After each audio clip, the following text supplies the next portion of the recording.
बिस्मिल्लाहिर्रहमानिर्रहीम। अस्सलाम वालेकुम नाजरीन, आप मेरा यूट्यूब चैनल देख रहे हैं। मैं अली जादू। नाजरीन इकराम, सीनियर कानूनदान एतजाज़ अहसन साहब जो हैं वो फौजी अदालतों के हवाले से जो है वो मैदान में उतर चुके हैं और उन्होंने आज जो है वो प्रेस कॉन्फ्रेंस करते हुए काफ़ी ज़्यादा सवालात जो हैं वो छोड़ दिए हैं और इनके जवाब जो हैं वो आने चाहिए। उन्होंने काफ़ी ज़्यादा बातचीत की इस हवाले से जो फौजी अदालतें हैं, और उन्होंने लतीफ़ खोसा साहब जो हैं सीनियर कानूनदान और सीनियर वकील भी हैं, वो भी उनके ऊपर जो पिछले दिनों हमला हुआ है, जो उनके घर के ऊपर फायरिंग की गई है, तो उस हवाले से भी वो इससे पहले वो लाहौर के अंदर एक जो वहां पे एक कन्वेंशन हो रहा था वुकला का, वहां पे उन्होंने जो बातचीत की थी सरदार लतीफ खोसा साहब ने, उसके बाद उनके घर पर जो है वो फायरिंग की गई। वो उसमें से मैं कुछ चीजें आपके सामने रख देता हूँ। सरदार लतीफ खोसा साहब का कहना था कि आप आर्मी एक्ट के तहत किसी सिविलियन का ट्रायल नहीं कर सकते, और ये एतजाज अहसन साहब का भी यही कहना है कि ये जो आर्मी एक्ट होता है, ये जो आर्मी की अदालतें होती हैं या ये जो फौजी अदालतें होती हैं, ये सिविलियन का ट्रायल जो है ये नहीं कर सकती। ये आर्मी के अंदर जो ऑफिसर्स होते हैं या मुलाजिम लोग होते हैं या फिर दहशतगर्द जो होते हैं, जो रियासत के खिलाफ जो कानून नाफिज करने वाले इदारों के ऊपर जो है वो हमला आवर हो जाते हैं, तो उनके खिलाफ ये जो है फैसला किया जाता है। फॉर्मेशन कमांडर का एलामिया मैंने आपके सामने रखा था, उसमें ये फैसला किया गया था फौजी अदालतों के हवाले से, और जो पाकिस्तान की अफवाज की सीनियर लीडरशिप है जिसमें army chief general Asim Munir साहब जो हैं उन्होंने भी फॉर्मेशन कमांडर के अजलास की सदारत करते हुए यही कहा था कि ठोस शवाहिद जो हैं वो हमारे पास मौजूद हैं, और जिन्होंने भी ये 9 मई का बदकिस्मत वाकया जो है जिन्होंने ये सरंजाम दिया है, उनको कानून के दायरे के अंदर रहकर जो है उनको सजाएं दी जाएंगी। ये फॉर्मेशन कमांडर का एलामिया जो था ये मैंने आपके सामने रखा था।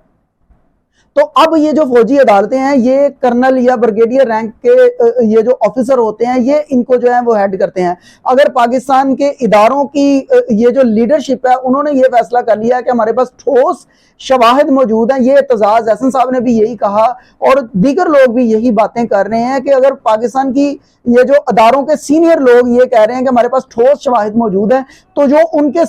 जूनियर ऑफिसर होंगे तो वो फैसला फिर आप सब लोग जानते हैं कि उनका फैसला क्या होगा। बहरहाल एतजाज अहसन साहब जो है वो उन्होंने फौजी अदालतों का जो है मुकम्मल तौर पर उन्होंने बाइकआउट किया और उन्होंने कहा कि फौजी अदालतें नहीं होनी चाहिए, और हम जो है वो अदालत के अंदर इस हवाले से पिटीशन दायर कर रहे हैं, और इसका पिटिशनर जो है वो मैं हूंगा, और इसकी ये जो हेयरिंग के अंदर जो वुकला शामिल होंगे उनमें जो है वो दीगर उन्होंने वुकला का नाम लिया। उन्होंने कहा ये मेरे बिहाफ के ऊपर अदालत के अंदर जो है ये मेरी दरख्वास्त जो है वो लेकर जाएंगे और इसके ऊपर जो है वो समाअत होगी।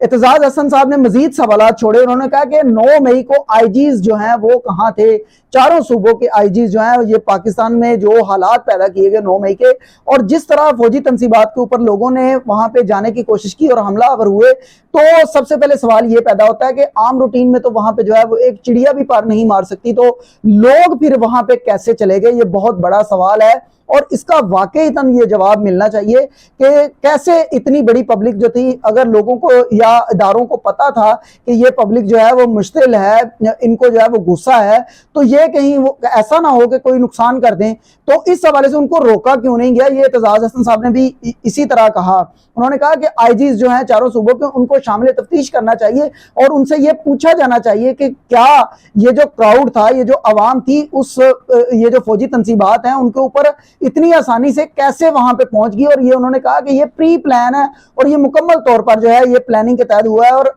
आज जो है वो स्वात के अंदर पाकिस्तान पीपल्स पार्टी का जलसा था और उसमें चेयरमैन बिलावल भुट्टो साहब जो हैं उन्होंने खिताब किया, और उसमें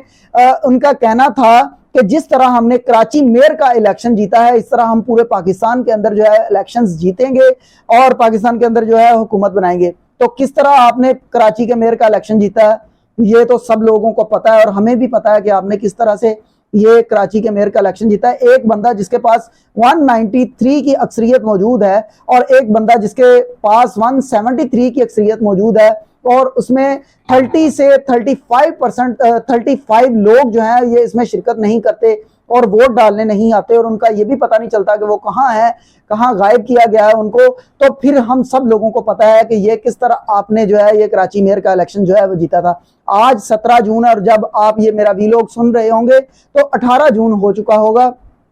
आज के दिन जो है लाहौर में मॉडल टाउन के अंदर जो एक सानेहा हुआ था,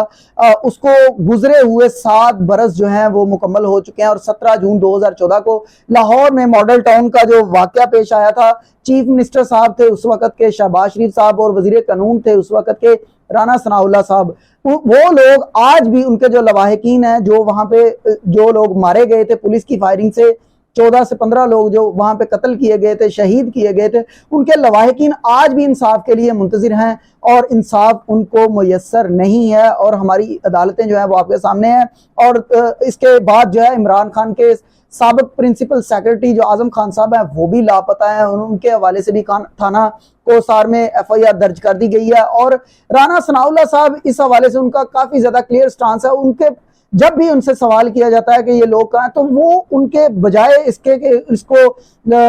इन्वेस्टिगेट किया जाए या इस मामले की तह तक पहुंचा जाए, उससे पहले ही ये कह देते हैं कि ये देखना पड़ेगा जी कि लोग जो हैं वो अपनी मर्जी से कहीं गायब तो नहीं हुए। क्या इमरान रियाज खान साहब जो हैं वो अपनी मर्जी से गायब हुए हैं? क्या समी इब्राहिम साहब जो थे वो अपनी मर्जी से गायब हुए हैं? आजम सवाती जो थे उनका भी नहीं था पहले पता चल रहा, उसके बाद पता चला कि वो किसकी तहवील में है। और इसके अलावा जो है वो काफी ज्यादा मैं आपको नाम गिनवा सकता हूँ, वकास भाई हैं और इसके अलावा अजहर मशवानी भाई हैं, वो भी उनका भी नहीं पता चलता था। तो ये जो है ये पुराना हो चुका है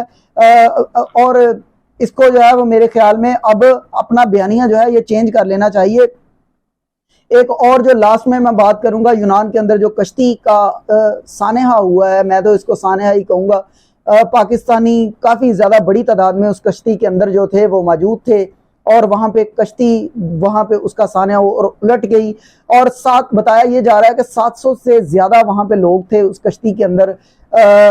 सैकड़ों की तादाद से अमवात रिपोर्ट्स की जा रही हैं कि सैकड़ों लोग जो हैं वो उसमें मारे गए हैं। 100 से ज्यादा उसमें पाकिस्तानी शामिल थे और जिसमें से 12 पाकिस्तानियों को बचा लिया गया है। 700 में से तकरीबन 100 से ज्यादा लोगों को जिंदा बचा लिया गया है। बाकी सारे जो हैं उनका कुछ की तो लाशें निकाल ली गई हैं और कुछ का अभी तक नहीं पता चल सका कि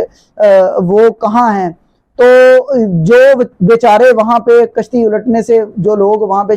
शहीद हुए और जो इस साने में मारे गए, तो उनके जो लवाहिकीन हैं वो यहाँ पे बहुत ज्यादा गमजदा हैं और परेशान हैं। और कुछ लोग ये भी कह रहे हैं कि उनकी जो डेड बॉडीज हैं उनको पाकिस्तान के अंदर, लेकिन सवाल ये पैदा होता है कि इतना बड़ा सानेहा